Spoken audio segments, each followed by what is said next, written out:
Mga kwentuhan na dapat mong malaman.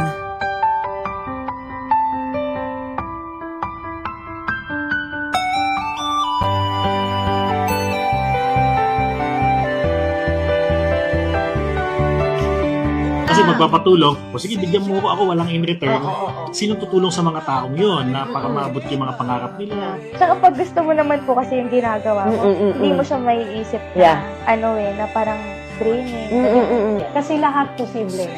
Lahat ng bagay is posible. Do something that you love. Habang pagod na pagod ka, hindi ka give up kasi you love what you're doing.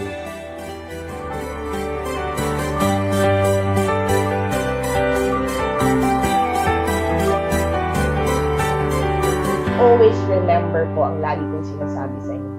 Everything that's happening to us, there's always a reason behind it. Bye!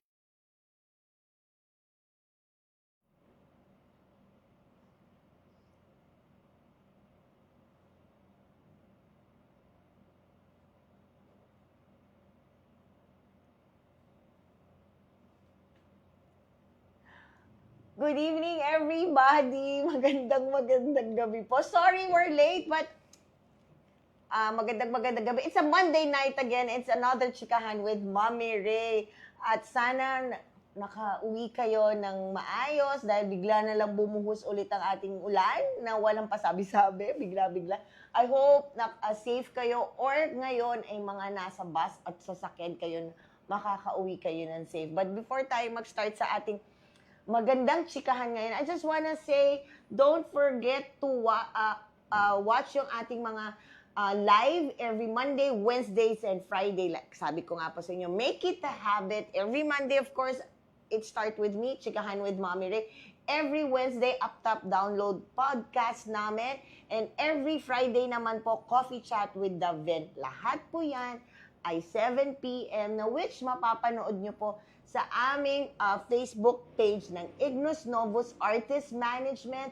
Same with our Instagram, Ignos Novus Artist Management. Ayan po. Plus, like, follow, and subscribe our TikTok account, ignosnovus.official. And of course, please like, follow, and subscribe also our mother company, First Son Production, with the Facebook and Instagram, First Son Production. Plus, of course, ang aming YouTube channel kung saan nyo po mapapanood ang aming live, way back Wednesday, ang aming events, and ang aming mga videos. Ito po ang First Son Creative. Please like, follow, and subscribe. At plus, this coming July 4 and 5, we have an open audition. Yan po, we're gonna have our open audition this coming July 4 and 5 at 3 p.m. to 7 p.m. sa Mirror Theater po. Ayan. And please go to our Facebook page and also sa Facebook page po ng Ignis Novus Management and also First Round Creative, makikita nyo po yung link para sa aming open audition. You have to register para po pagdating nyo dun sa audition, ready na. Makikita nyo din lahat dyan yung mga kailangan nyo i-prepare for our open audition on July 4 and 5. Ayan.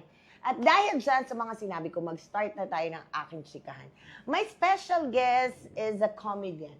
Comedian at saka empoy impersonator or sabihin na natin kalukalike niya. Please welcome my special guest, John Ray Mendoza. Ayan. Hi, Yes. John. Good Hello morning. po, ma'am. Maraming salamat po. It's my privilege to hear po. Di ba? Nakakatuwa. John, ano ba? Tatawagin ko, John or Ray? How can I call you? Pwede po, John Ray. Yeah, John Ray. Okay, John Ray. Tiga saan si John Ray? Do you have a province? Yes, ako nanggaling ako sa Naputyukan, Lauang, Northern Samar. Uy, first time ko narinig yung place na yun. Yes. So, tiga Samar, doon Yes, lumaki. opo. Doon lumaki, doon nag-aral. Yes po. So kung doon sa Samar, di alam, naranasan mo maglaro, yung tinatawag nating larong kalye. Yes, opo. Ay, ang Yung sarap mga ng bata, pakiramdam. 90s yun, Oo, mga oo, pinag-ano diba? namin. Tapos, kailan napunta dito sa Manila? Napunta ako dito, ma'am, usually nung namatay na yung parents ko na nag-ampon sa akin. And dito na ako pinaaral ng nakakatandang kapatid namin. So, dito na ako nagpatuloy nung high school.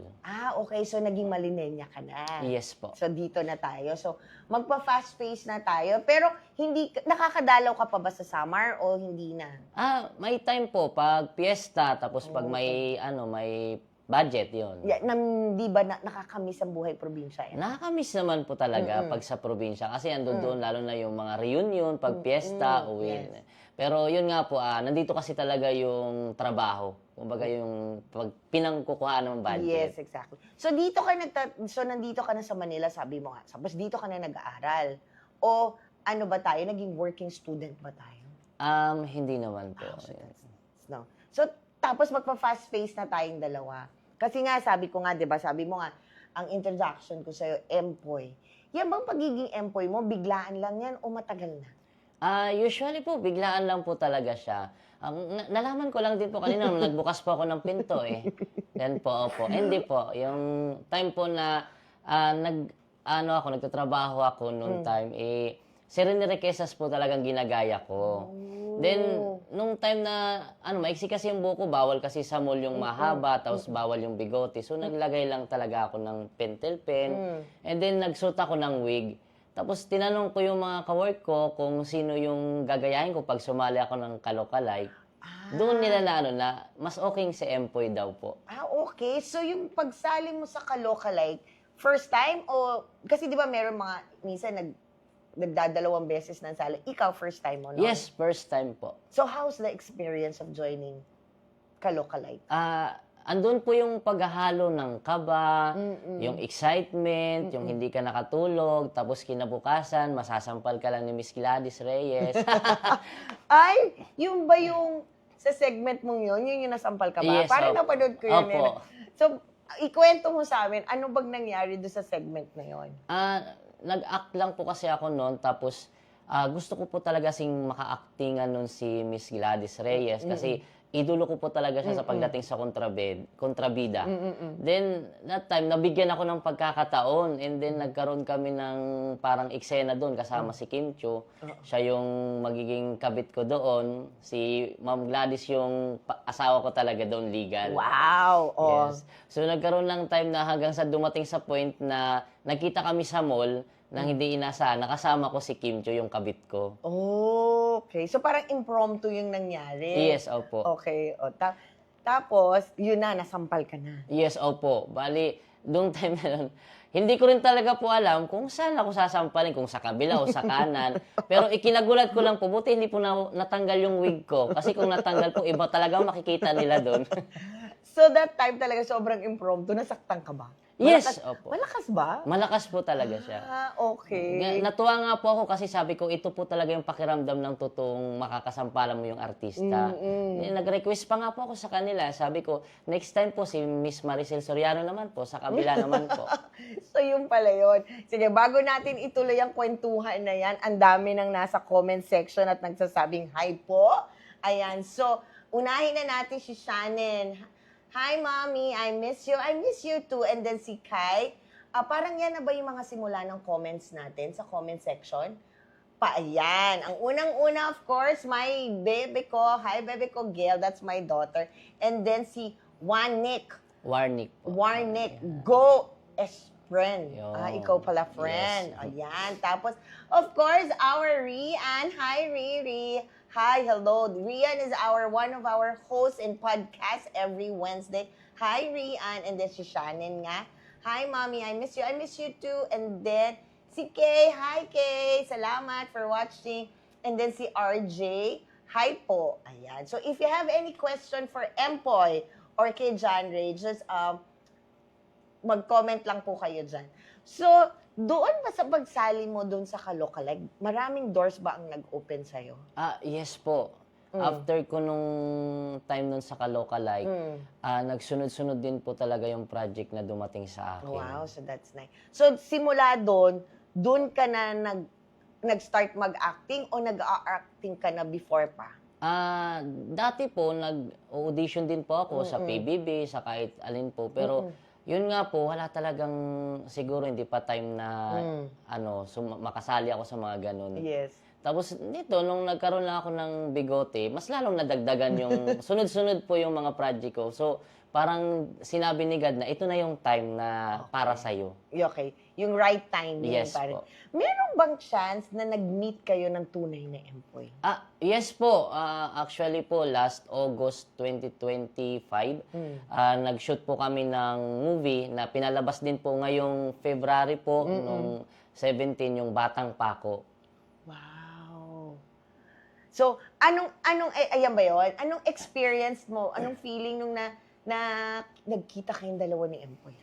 Yun, ito po yung napakagandang istorya niyan po. Kasi yung time na po yan, hindi ko rin po talaga alam na si Empoy po ang bida sa movie na yan. Yan ba yan? Yes yan po, yung pinapakita. Okay, Batang Pako. Pako. Okay, tapos? Hindi ko alam na siya yung bida niyan. Ang sinabi lang nila is si Ay de las Alas. Tapos naggulat kami, nag-CR ako, nag-CR din pala siya. Nandun siya sa CR hanggang sa nagkatinginan kami nung assistant niya. Sabi ko sa akin, kung yung itsura ko kasi nagme-makeup ako nun eh. Sabi ko, sir, okay lang ba? I-check mo ba kung kamukha ko na si Empoy? Tapos tawa siya ng tawa, sabi niya, andito nga po si Kuya eh. Sabi niya, sino Kuya? Pagkalabas po ni Empoy, nauntog pa siya sa pintuan ng sa aray ko. Tapos pagkalingon niya, Oy, John Ray! So, nagkita kami, yun yung unforgettable moment namin na pagkikita sa CR mismo. Okay. So, nung nakita mo ba si Empoy, na-realize mo ba talaga magkahawig kayo? Actually, mas naniniwala kong mas kahawig niya ako. Ganon. So, doon na nag-start. So, privilege yun, na na-meet mo yung, Yes po. yung pinaka ini-impersonate mo, Yes. diba? Tapos nakasama mo pa sa... So, talaga nag-open door sa'yo tong pagiging Kalokalike. Yes po. Kasi ito po yung talagang naging daan kung paano ako ngayon nakilala, paano ngayon yung talagang si John Ray. Okay. Diyan sa napagdaanan mo niyan, marami na bang natutunan si John Ray na hindi pala ganun kabilis, hindi ganun kadali ang buhay sa industriyang ito? Yes po. Meron po. Actually, kung napapansin po natin kapag mga taga-probinsya, lalo na sa atin, na sinasabi nila kapag nakikita ka na sa TV, usually mayaman ka na, may pera ka na. So dumating dito sa time na nung sumasali ako sa mga ganito na taping, sa mga event, doon ko nakita na hindi naman talaga ganun kalaki talaga yung improvement agad-agad. Pagdating sa TF, pagdating sa sarili natin na pagpapakilala. Kasi on that time na sabi ko noon na magkano lang din yung TF, nagtiyaga rin po ako kasi sa mababa na ang ano ko dapat dito sinasabi nila na dapat i-maintain mo yung sarili mo, mas mahalan pa kasi nga may pangalan ka na. Pero nanatili po kasi ako na yung tipong sabi ko, hindi ko naman kailangan talaga ng totally malaking pangalan na malaking TF. Ang gusto ko lang yung makita ko sa TV ng mga kakilala ko, ipakita ko yung sarili ko doon, kung paano kumarte. So, yun po, nagbase po ako sa part na hindi ako naghanap ng malaking TF. Yes. So, yung pagiging ka-lookalike mo, i-stay mo siya hanggang kaya mo o may time na naisip mo ba, ay, hindi naman habang buhay na lang akong employee o magstay ka dyan? Yun naman po sabi ko nga po nung nakaraan sa ibang interview nandun din po talaga na may time talaga na ipapakilala ko rin yung sarili ko. Pero sa ngayon po kasi parang ang ginagawa ko lang din po is tumutulong lang din po kay Idol Empoy na habang lagi akong nakikita sa mga posting, nagkakaroon sila ng idea kay Idol Empoy. Na yun naman yung talagang nagustuhan ko sa kanya dahil be humble, tsaka hindi siya ganun ibang tao na pinabayaan niya ako. Wow. So, yun nga, sabi mo nga na tutuloy ka katulad ng idol mong si Yes. Empoy. So, pag lumalabas ka ba, maraming taong tumitingin na, ay, si Empoy, ay, ito si gano'n. May gano'n na bang incident? Wala naman po. Siguro po yung mga matatalinong tao lang po. Ano mga matatalin? Yung mga namumukhaan Yes, ka at opo. napanood ka. Yun. Pero hindi naman lagi na parang, ay, eto siya, hindi laging gano'n. Hindi naman po. Pero yun nga po, napapalingon sila. Tapos sasabihin nila sa akin, para siyang si Empoy. Okay. Sa work mo ba ngayon? May work ba ngayon? Usually po, nakafocus talaga po ako sa pagtitaping. Doon na lang po ako kumukuha ng pang-budget sa family ko po. Okay, sige. Bago tayo magkwentuhan dyan tungkol sa pamilya mo, ang dami nagko-comment ngayon. Ayan, sabi ni Bem, mabait po yan si Empoy. Tapos, since day one, so parang may alam to si Sir Bem sa'yo. Tapos sabi niya, ang baka kay, ano ba? Sabi ni Je, hi Je. Ayun, sabi ni Bem, sinampal ni Gladys kaya yan, nag-viral. Oo nga, nag-viral Yes. Mabuti to no? Sabi ni Sir Bem. Tapos, ang cute ng hair mo, friend, ang cute daw at mabait yan. Tapos, sabi nga ni Je, baka kailangan ko nang magbikote. Ewan ko sa'yo, Je. Je is one of our sa production staff namin. Hi, Je. Thank you for watching. So anong sabi ng pamilya? Siyempre, nung nag-showtime ka, diba? So, todo support, diba, ang Yes. pamilya. Tapos, nanalo. Ngayon, paano na ang pamilya? Sobrang supportive ba pa rin sila sa'yo o paano? Yung mga anak ko tsaka yung misis ko, supportive pa rin Oo. po sila. Pero yun nga, nagkaroon lang din talaga ng pagkakataon na minsan yung iba kong kapatid, nagsasabi na sila na parang ano ba, itutuloy mo ba yan? Isuko mo na yan kasi parang ang bigat na, hindi mo na masyado nababayaran yung mga gastusin, ano. Kasi ang taping naman, hindi naman araw-araw Pero na lang kung magkaroon ka ng regular talaga na taping. Oo nga, di ba? Tapos, meron kasing kasabihan, correct me if I'm wrong ha, John Ray. Sabi nila, you're right, di ba? Sabi nila, ang mga komedyante, yan yung maraming hugot sa buhay. Yes po, totoo po yun. Totoo. Meron din ako napanood sa isang mong interview. Bakit merong insidente na hindi mo kailangan malapitan ng mga anak mo? Yung time na po yun po yung nagkaroon ako ng sakit ng HEPA A, yung sa pagkain po. Kasi yung time na nun is, ayoko rin po kasi mahawa yung mga anak ko na magkaroon din ng ganong sakit. Kasi sobrang hirap po yung pinagdaanan ko. Almost 4 months akong nasa bahay lang, nasa kwarto. Yung buong katawan ko, dilaw, yung mata ko, dilaw. So, tapos sobrang pumayat ako, na parang nawala ako bigla sa showbiz industry dahil nga sa nangyari. Although sunod-sunod yung naging taping ko, pagdating ng October, doon naman ako biglang bumagsak yung katawan. Paano mo na-discover nagkaroon ka ng sakit na HEPA? Kwento natin para ma-enlighten yung ating mga audience na nanonood. Yes. Paano mo nakuha yung HEPA A na yan? Bali, ng time na yon yung best friend ko po, si Randy, ayan, si Luis Calucalay. So, napansin niya po, nung nag-i-stay kami sa bahay nila, kasi minsan kasabay ko talaga siya pag magti-taping. So, nung umihi po ako, sabi niya na medyo may sensitive lang po. Yeah. Medyo may amoy na daw yung Yeah. ihi. Mm-mm. So sabi niya magpa-check up na daw. So binaliwala ko lang siya kasi usually yung kung ano yung iniinom natin, Yeah. yun lang din naman yung nilalabas natin. Pero that time hanggang sa napansin ko na sumasakit na yung tiyan ko. Tapos yung sabi ng best friend ko na medyo dilaw na yung ilalim ng mata ko. So nangamba na ako kasi napapansin ko rin na ang dami nang nagsasabi sa akin. So hanggang sa dumating sa part na galing akong taping, pag-uwi ko, so kinabukasan trinangkaso ako, na para bang sabi ko, baka sa pagod lang to, kasi sakit ng katawan ko, tapos taping, ulan, araw, ulan, init. So yun, nagsunod-sunod na hanggang sa nanilaw na yung mata ko, nangati na yung katawan ko na hindi naman ako usually may mga rashes or pero nangangati talaga siya sa loob. Parang ang dami ng niya na hindi na ako makatulog, puyat. So parang na ko sa sarili ko na hindi ko na kaya, bumibitaw na ako noon hanggang sa yun nung napansin ko po ma'am na gano'n na nangyari sa akin, nagpa-check up na ako.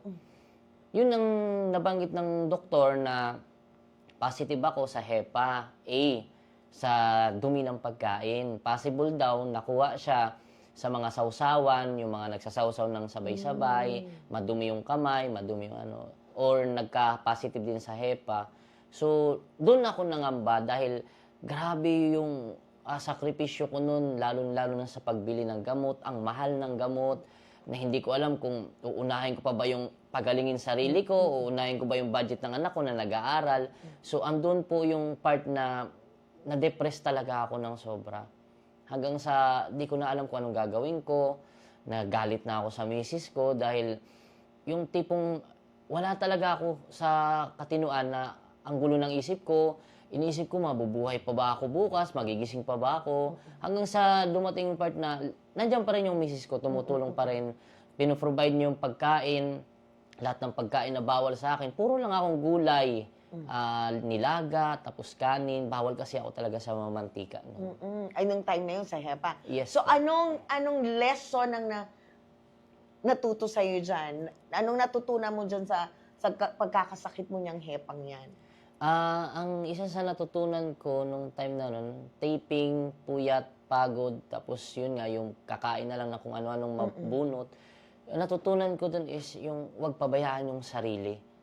Kasi kahit sabihin natin na kaya natin, kasi hindi naman tayo nagkakasakit, hindi natin alam yung nasa loob pala natin, hindi na talaga kaya. Kusa nang bumibigay.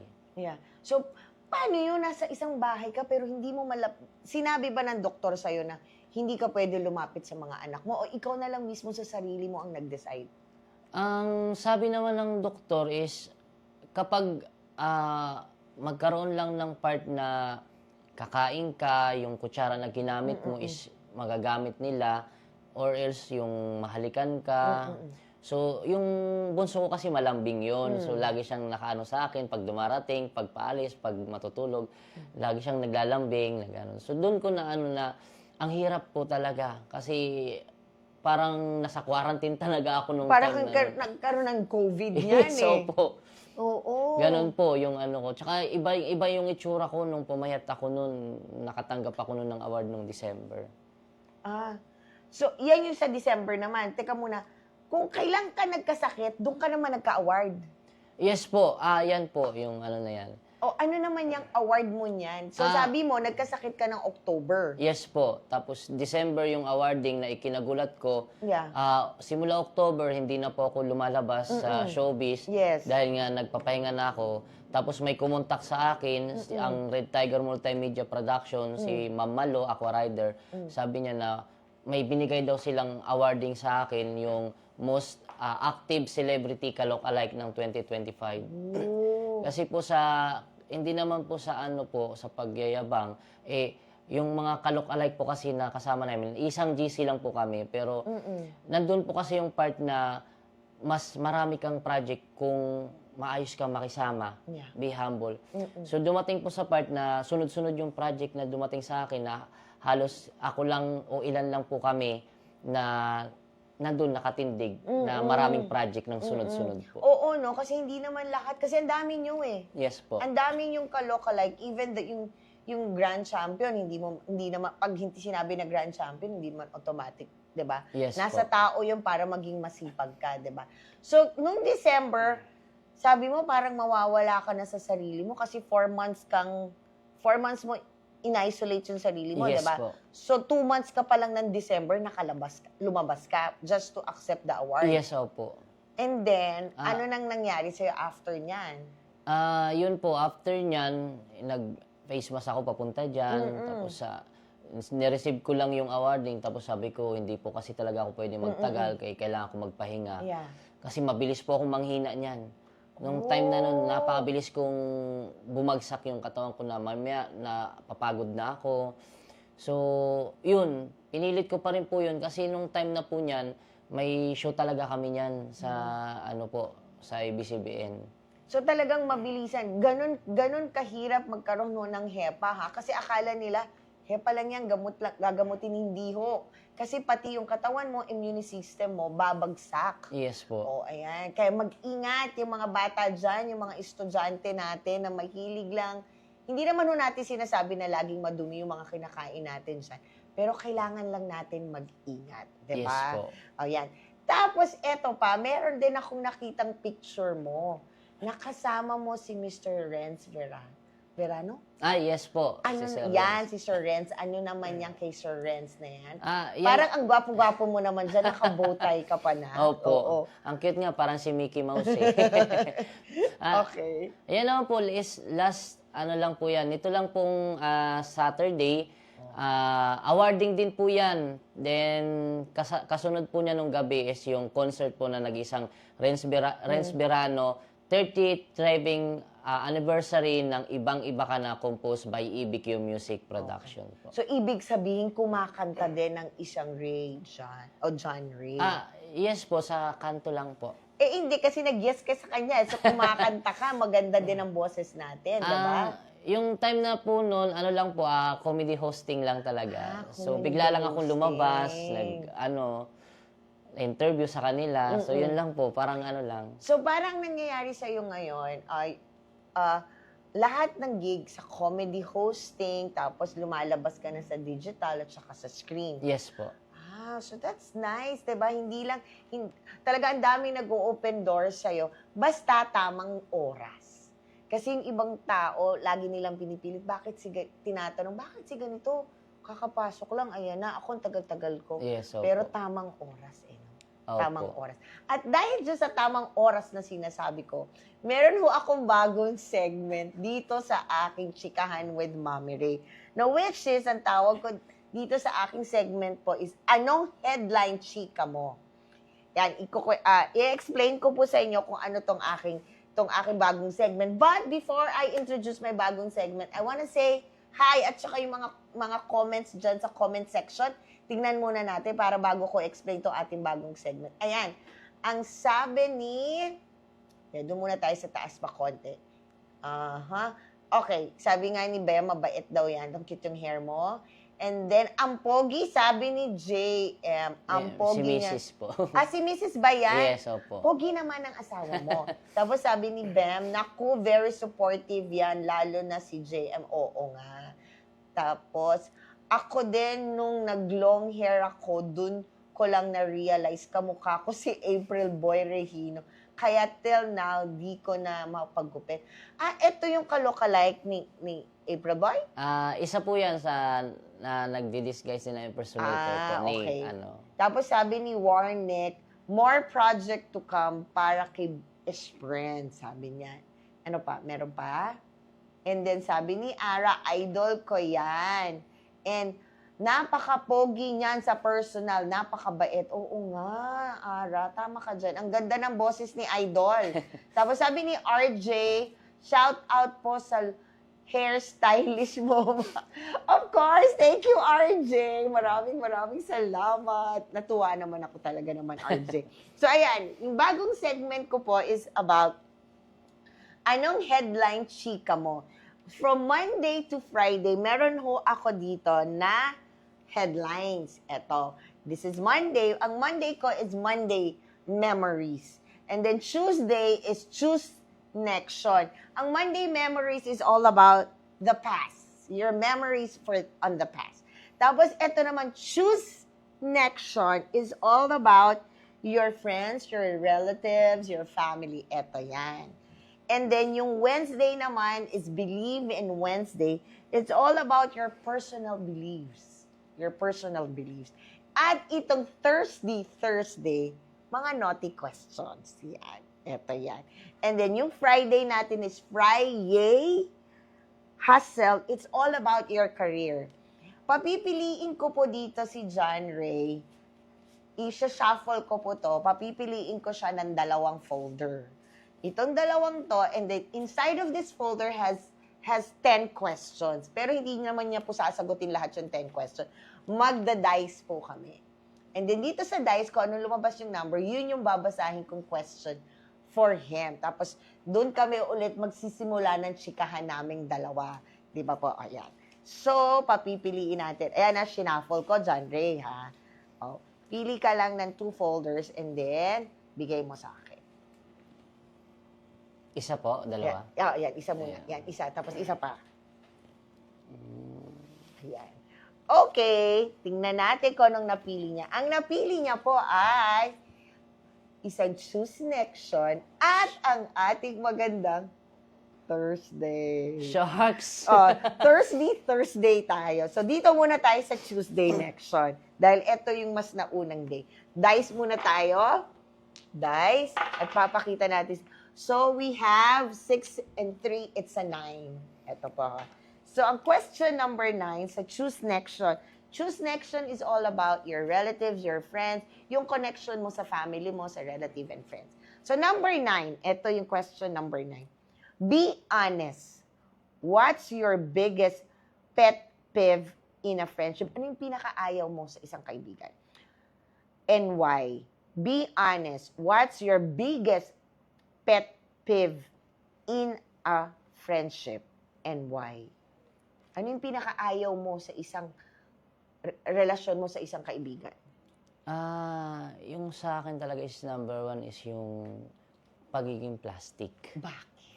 Ayoko sa lahat yung makikisama ka lahat-lahat, kahit alam mo na meron siyang ganong ugali, pero nakikisama ka pa rin. Ang problema kasi, sa time na ikaw naman yung lalapit sa kanya, magugulat ka na lang, may masasabi pa rin pag nakatalikod, and then pag nakaharap sa ibang mga kasama mo, sa mga kaibigan mo, meron talaga siyang masasabing hindi maganda.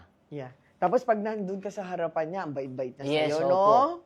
Ang hirap niyan, pero maraming ganyan pa. Yes, marami po. Yeah. Gusto ko silang i-cellophane. Nakakatuwa siya, sobrang funny po talaga. O, isa pa tayo. And it's 3-3. So, number 6. What's more painful? Losing a friend or realizing that the friendship is no longer the same? Ano mas pipiliin mo? Ano mas masakit? Losing a friend or realizing that the friendship is no longer the same? Para sa akin po, mas masakit yung mawalan ng kaibigan. Bakit? Kasi kapag nawala kasi ang kaibigan mo, nandun sa part na parang tinuturing ka na rin kasi siyang isang pamilya, kapatid, or depende kung mas matanda, tatay. So, nandun sa part na kapag nawala kasi yung kaibigan mo, parang nabawasan ka rin ng suporta sa sarili mo. Kumbaga sila yung gumagabay sa'yo, sila yung nagpapaalala sa'yo sa lahat. So, andun yung time na humuhugot ka, hindi lang sa pamilya mo, sa kanila, dahil sila yung laging nandiyan sa'yo para sumuporta, kung saan ka man mapunta. Yan yung gusto ko po talaga. Yeah. Yung parang mga nandiyan sa comment section, sila S-friend. Yan, yung mga friend ni, totoong friend ni John Ray. O, yan na, nandito na tayo sa Thursday. So, 6 and 5, 11. Ayan. So, sa 11 tayo. Ha? Hi! Ay, wala pa ba? Yan. Kung may palalakihin ka sa parte ng katawan mo, ano ito? Uulitin ko po. Kung may palalakihin ka sa parte ng katawan mo, ano ito? Pwede bang kabaliktad? Papalakihin sa parte ng katawan ko. Siguro yung buhok ko, pahabuin ko po. Papahabain mo Yes pa. po. Bakit? Kasi usually, kung ano talaga yung hairstyle ni Empo, yung idol ko, yun talaga yung ginagaya ko. So ngayon ba, ganyan ang hairstyle ni Empoy? Ganito yung hairstyle niya. Ang problema lang, nung last time na nakapagpagupit ako, bigla naman naputol yung patilya ko. Oh. So, hindi ko na na-advise yung barbero kasi nga, parang wala rin sa sarili siguro maggupit. So, ganito pa rin naman siya, mahaba. Yun nga lang, yung sa patilya lang talaga nawala. Okay. O kundi, sige, meron pa ako itatanong. Aside from, sabi mo nga, bakit babalik ta rin? Kasi di ba tinanong ko kung anong palalakin. Ikaw, ano yung, parang babalik ta rin, liliitin naman. Parang, Yes. bakit? Ano yun? Siguro yung yung sa tiyan. Ay, oo. Oo. Problema naman natin lahat Yes, yan. oo. Di ba? Mahirap magkaroon ng 10 packs or maliit na tiyan. Yes, Oo. Kasi usually naman yung ko na mabilis akong tumaba. Okay. So, mabilis akong tumaba. So, ang hinahabol ko naman is pabalik. Oh. So, dahil nga si Idol Empo, hindi naman siya ganun kataba. So, yun yung hinahabol ko minsan talaga. Okay. Kayo ba ni Empoy magka-height? Hindi. Yes po. So pareho kayo ng height talaga. Okay, pero yung belt, mas payat siya sa'yo. Yes po. So kailangan mo pa magpa-lose weight, parang parehong-pareho kayo. Opo. Yung mga braso, parehas kami. Yung sukat ng taga ng katawan, sa mukha okay naman. Yun lang talaga nagiging problema namin. Yo. Tapos the way you speak, kasi para nagiging Empoy, pinag-aralan mo ba siya talaga? Nung time na nag-audition ako noon, nung araw lang talaga na yun. Pero hindi ko po alam kasi parang ito na talaga yung boses ko.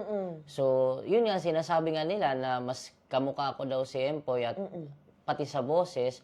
So, yun, nagulat ako na actually kinakabahan po ako noon, ma'am, nung time nang sinasalang na ako. Kasi sabi ko, nakawig lang ako, yung kalaban ko, normal talaga lahat yung nila, yung hugis, yung kamuka. So, kabado ako noon, in-expect ko yung boses ko mawawala. Pero nung time na nandoon na po ako, tuwang-tuwa sila, Kois Jong, sila Kois Bong.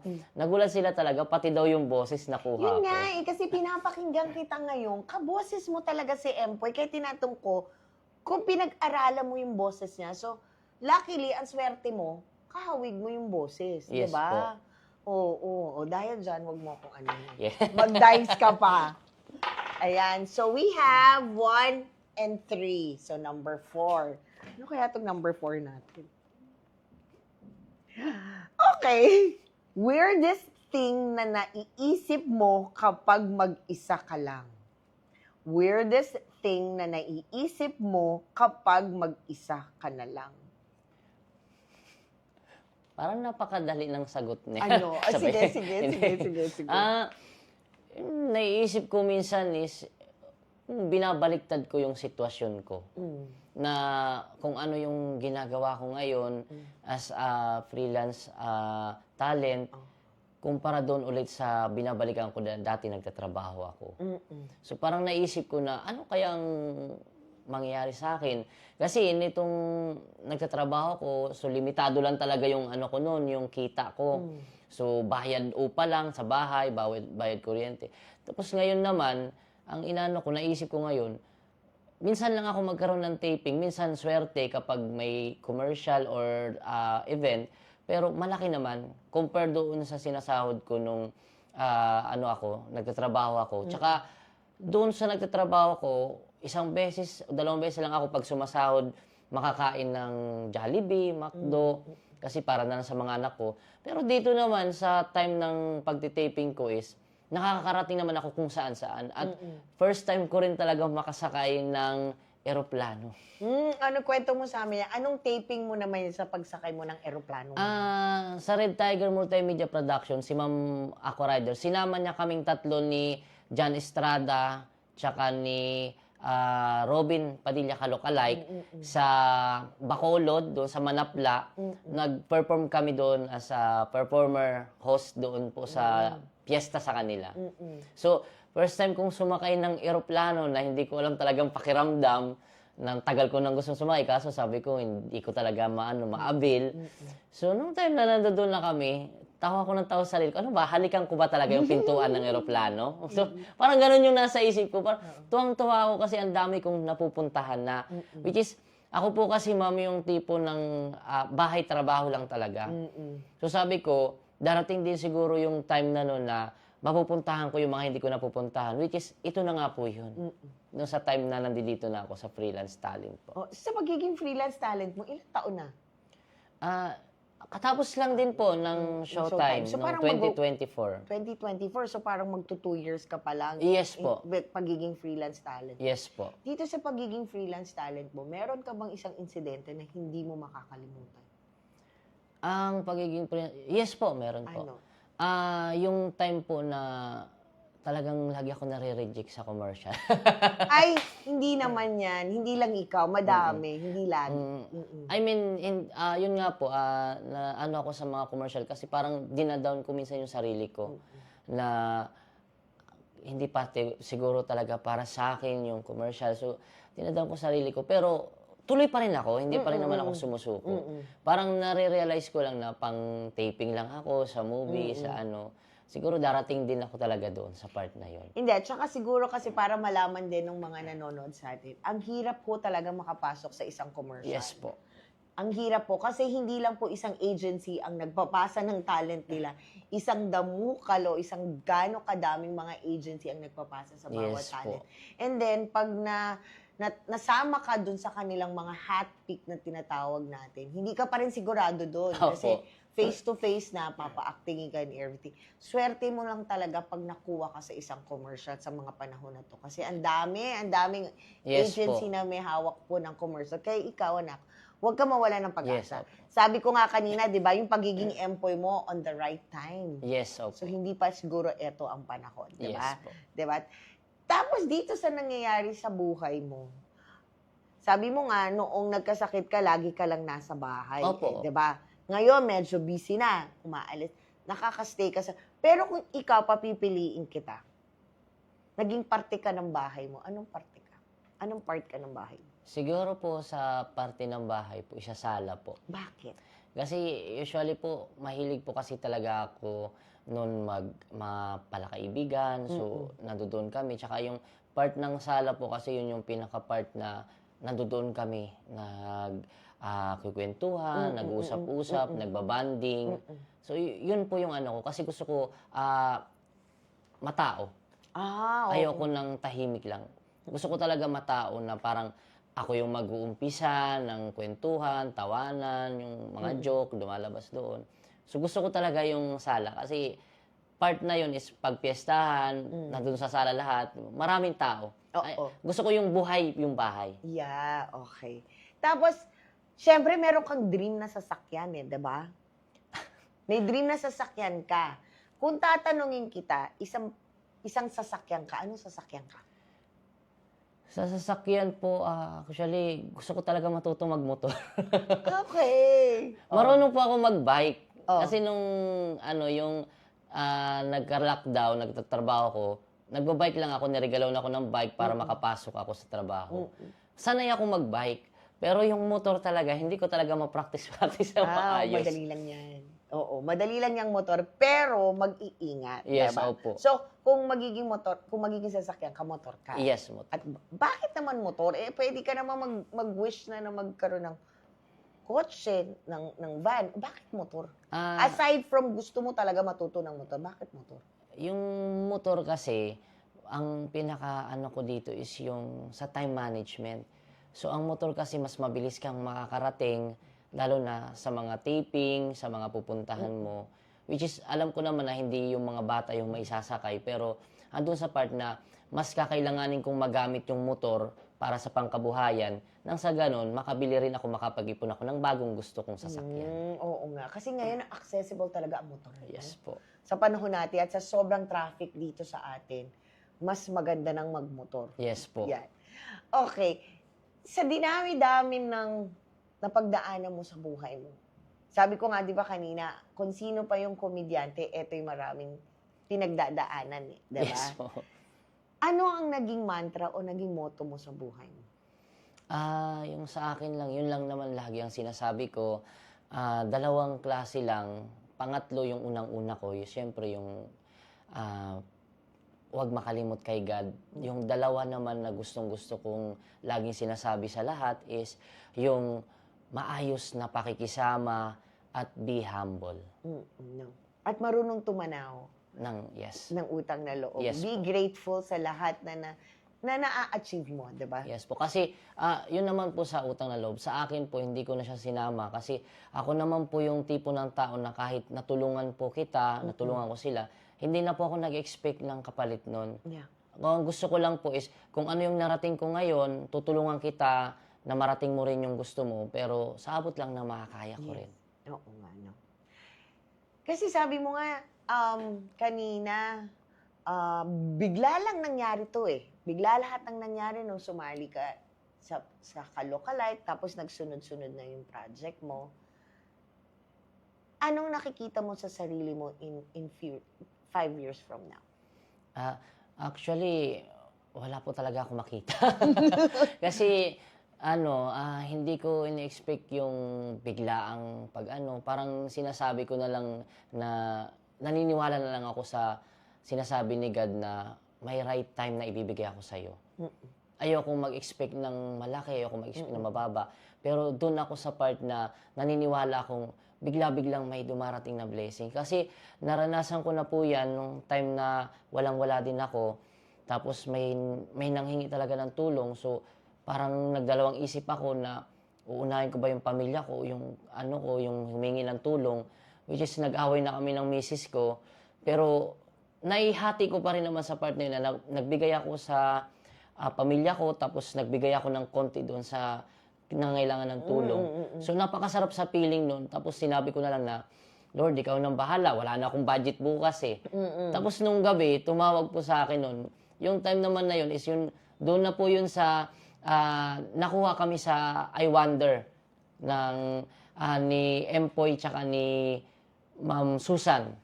So, nagkaroon ng time noon na hindi available si Idol Empoy tsaka si Ma'am Susan. So, kami yung pinalit doon sa episode na yon. Kasi napanood nila yung ginawa kong vlog na kasama ko si Kay Brosas, Kalokalike. Ginawan ko siya kasi nagpagupit siya. Ginawa ko siya ng term na gamitin niya yung term ni Susan, na kay Susan tayo. Tapos, ginaya namin yung pagbati ni Susan tsaka ni Empoy na hindi naman totally siya nag-viral kasi hindi talaga siya nakita ng maraming tao. Pero, may nakakita talagang isang researcher ng JMA na shinare yun at nakita kami. Hindi siya nag-viral pero nakasama kami doon sa episode na yun. Kami yung pinapunta sa 100 Island para mag-discover doon. O, di ba? Nakapunta ka ngayon ng 100 Island Yes dahil po. lang sa ganyan. Sa dami-dami na nangyari sa'yo, sabi mo nga, biglaan yung pagiging Kalokalike mo dahil nag-work ka noon eh, di ba? Yes, opo. Aksidente lang yung nagbigo-bigoti ka, tinanong mo, tapos ngayon naranasan mo ng mag-travel ng libre Yes po. at nababayaran pa, di ba? Tapos nakasakay ka na doon sa eroplano na hindi mo naakalain makakasakay ka. Nasaan ka na ngayon sa parte ng buhay mo?